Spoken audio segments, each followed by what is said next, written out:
بسم اللہ الرحمن الرحیم۔ السلام علیکم۔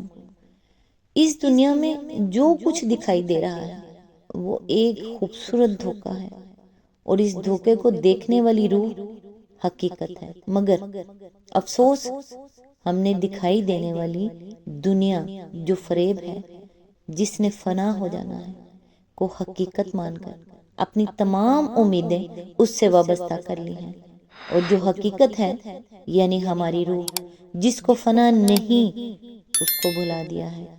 جس کو یہ راز سمجھ آ جاتا ہے وہ دنیا کے دھوکے سے نکل کر اصل کو لوٹ آتا ہے۔ آج انشاءاللہ سورہ المرسلات کی آیت نمبر 8 سے سٹارٹ کریں گے۔ اس کا ترجمہ اور تفسیر تفہیم القرآن سے بیان کروں گی جو اہل سنت جماعت کے لیے ہے۔ اعوذ باللہ من الشیطان الرجیم، بسم اللہ الرحمن الرحیم۔ پھر جب ستارے ماند پڑ جائیں گے، اس کی تفسیر ہے یعنی بے نور ہو جائیں گے اور ان کی روشنی ختم ہو جائے گی۔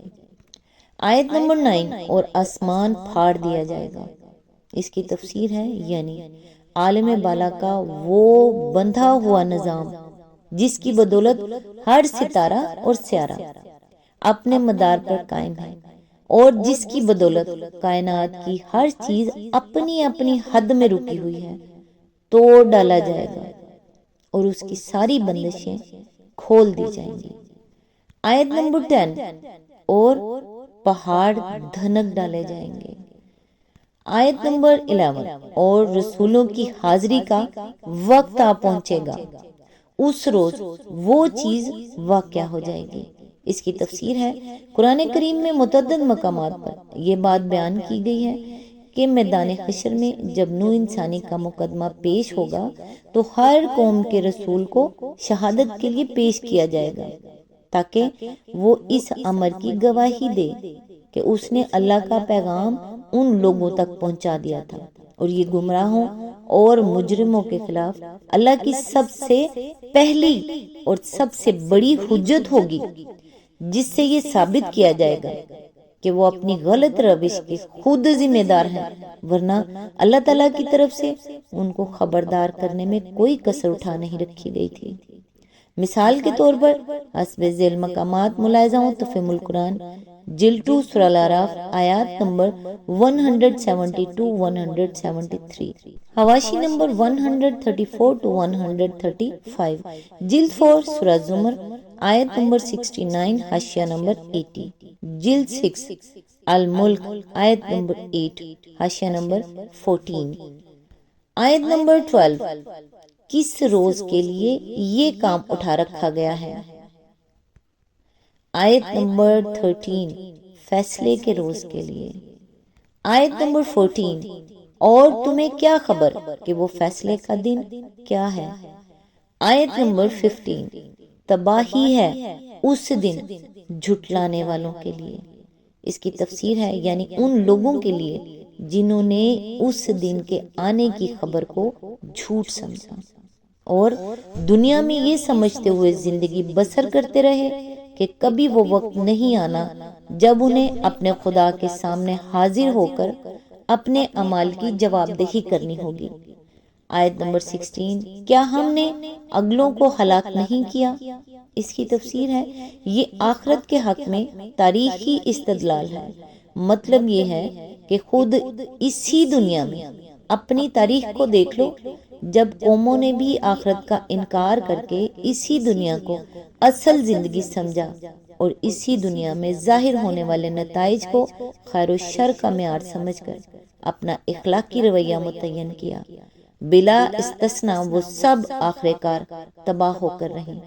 یہ اس بات کا ثبوت ہے کہ آخرت فی الواقع ایک حقیقت ہے جسے نظر انداز کر کے کام کرنے والا اسی طرح نقصان اٹھاتا ہے جس طرح ہر اس شخص کو نقصان اٹھانا پڑتا ہے جو حقائق سے آنکھیں بند کر کے چلے۔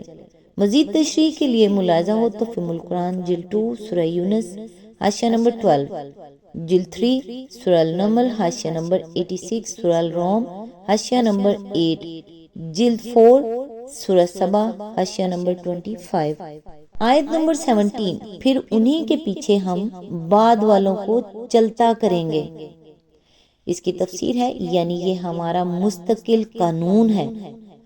آخرت کا انکار جس طرح پہلے گزری ہوئی قوموں کے لیے تباہ کن ثابت ہوا، اسی طرح آگے آنے والی قوموں کے لیے بھی یہ ہمیشہ تباہ کن ہی ثابت ہوگا۔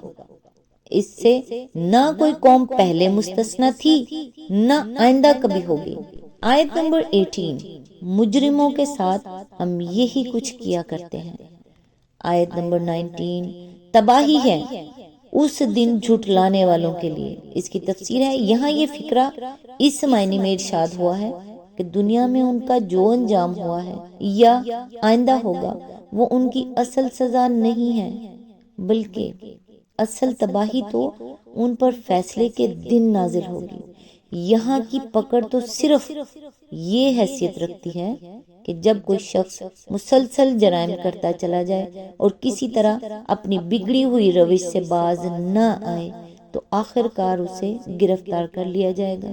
عدالت جہاں اس کے مقدمے کا فیصلہ ہونا ہے اور اسے اس کے تمام کرتوتوں کی سزا دی جانی ہے، اس دنیا میں قائم نہیں ہوگی بلکہ آخرت میں ہوگی، اور وہی اس کی تباہی کا اصل دن ہوگا۔ مزید تشریح کے لیے ملاحظہ و تفہیم القرآن جلد 2 سورہ الاعراف حواشی نمبر 5 اور 6، سورہ ہود حاشیہ نمبر 105۔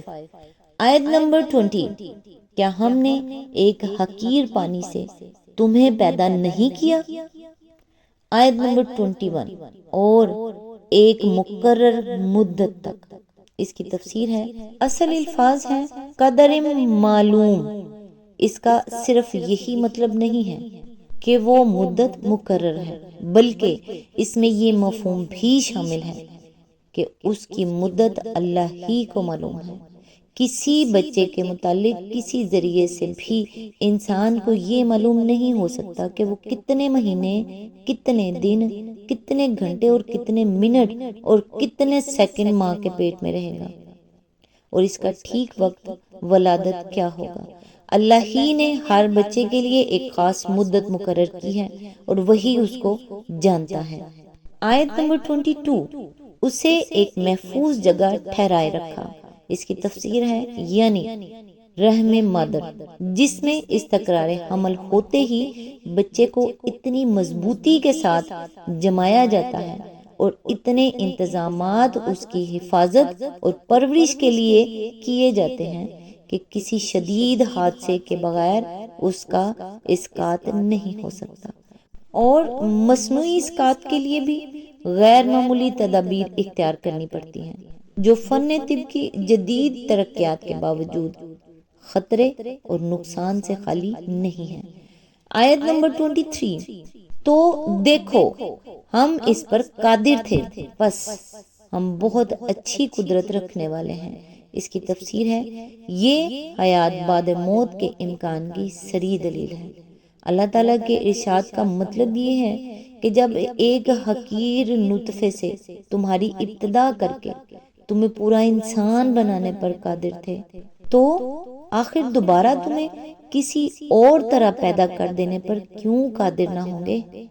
ہماری یہ تخلیق جس کے نتیجے میں تم آج زندہ موجود ہو، خود اس بات کا ثبوت ہے کہ ہم بہت اچھی قدرت رکھنے والے ہیں، ایسے عاجز نہیں ہیں کہ ایک دفعہ پیدا کر کے پھر تمہیں پیدا نہ کر سکے۔ آیت نمبر 24، تباہی ہے اس روز جھٹلانے والوں کے لیے۔ اس کی تفسیر ہے، یہاں یہ فکرہ اس معنی میں ارشاد ہوا ہے کہ حیات بعد موت کے امکان کی یہ صریح دلیل سامنے موجود ہوتے ہوئے بھی جو لوگ اس کو جھٹلا رہے ہیں وہ آج اس کا جتنا چاہیں مذاق اڑا لیں اور جس قدر چاہیں اس کے ماننے والوں کو دقیانوسی، تاریخ خیال اور ابہام پرست قرار دیتے رہیں، مگر جب وہ دن آ جائے گا جسے جھٹلا رہے ہیں تو انہیں خود معلوم ہو جائے گا کہ یہ ان کے لیے تباہی کا دن ہے۔ آیت نمبر 25، کیا ہم نے زمین کو سمیٹ کر رکھنے والی نہیں بنایا؟ آیت نمبر 26، زندوں کے لیے بھی اور مردوں کے لیے بھی۔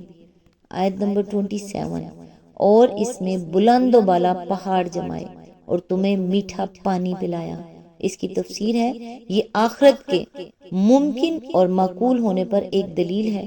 یہی ایک کرۂ زمین ہے جو کروڑوں اور اربوں سال سے بے حد و حساب مخلوقات کو اپنی گود میں لیے ہوئے ہر قسم کی نباتات، ہر قسم کے حیوانات اور انسان اس پر جی رہے ہیں، اور سب کی ضروریات پوری کرنے کے لیے اس کے پیٹ میں سے طرح طرح کے اتھاہ خزانے نکلتے چلے آ رہے ہیں۔ پھر یہی زمین ہے جس پر ان تمام اقسام کی مخلوقات کے بے شمار افراد روز مرتے ہیں، مگر ایسا بے نظیر انتظام کر دیا گیا ہے کہ سب کے لاشیں اسی زمین میں ٹھکانے لگ جاتے ہیں، اور یہ پھر ہر مخلوق کے لیے نئے افراد کے جینے اور بسنے کے لیے تیار ہو جاتی ہے۔ اس زمین کو سپاٹ گیند کی طرح بھی بنا کر نہیں رکھ دیا گیا ہے، بلکہ اس میں جگہ جگہ پہاڑی سلسلے اور فلک بوس پہاڑ قائم کیے گئے ہیں، جن کا موسموں کے تغیرات میں، بارشوں کے برسنے میں، دریاؤں کی پیدائش میں، زرخیز وادیوں کے وجود میں، بڑے بڑے شہتیر فراہم کرنے والے درختوں کے اگنے میں، قسم قسم کی معدنیات اور طرح طرح کے پتھروں کی فراہمی میں بہت بڑا دخل ہے۔ پھر اس زمین کے پیٹ میں بھی میٹھا پانی پیدا کیا گیا ہے، اس کی پیٹھ پر بھی میٹھے پانی کی نہریں بہا دی گئی ہیں، اور سمندر کے کھارے پانی سے صاف ستھرے بخارات اٹھا کر بھی نتھرا ہوا پانی آسمان سے برسانے کا انتظام کیا گیا ہے۔ کیا یہ سب اس بات کی دلیل نہیں ہے کہ ایک قادر مطلق نے یہ سب کچھ بنایا ہے، اور محض قادر ہی نہیں ہے بلکہ علیم و حکیم بھی ہے؟ اب اگر اس قدرت اور حکمت ہی سے یہ زمین اس سر و سامان کے ساتھ اور ان حکمتوں کے ساتھ بنی ہے، تو ایک صاحب عقل آدمی کو یہ سمجھنے میں کیوں مشکل پیش آتی ہے کہ اسی کی قدرت اس دنیا کی بساط لپیٹ کر پھر ایک دوسری دنیا نئے طرز پر بنا سکتی ہے، اور اس کی حکمت کا تقاضا یہ ہے کہ وہ اس کے بعد ایک دوسری دنیا بنائے تاکہ انسان سے ان اعمال کا حساب لے جو اس نے اس دنیا میں کیے ہیں۔ آج تک کے لیے بس اتنا ہی۔ نیکسٹ انشاءاللہ آیت نمبر 28 سے سٹارٹ کریں گے۔ اللہ تعالیٰ سے دعا ہے اے مسبب الاسباب، خیر کے دروازے کھول دے اور پریشانیاں دور فرما دے، اور اپنے در سے آسانیاں پیدا فرما دے اور آسانیاں تقسیم کرنے کی توفیق بھی دے، اور ناگہانی آفات سے پناہ دے اور دین و دنیا کی بھلائی عطا فرما۔ آمین ثم آمین۔ نیکسٹ ویڈیو تک کے لیے اللہ حافظ۔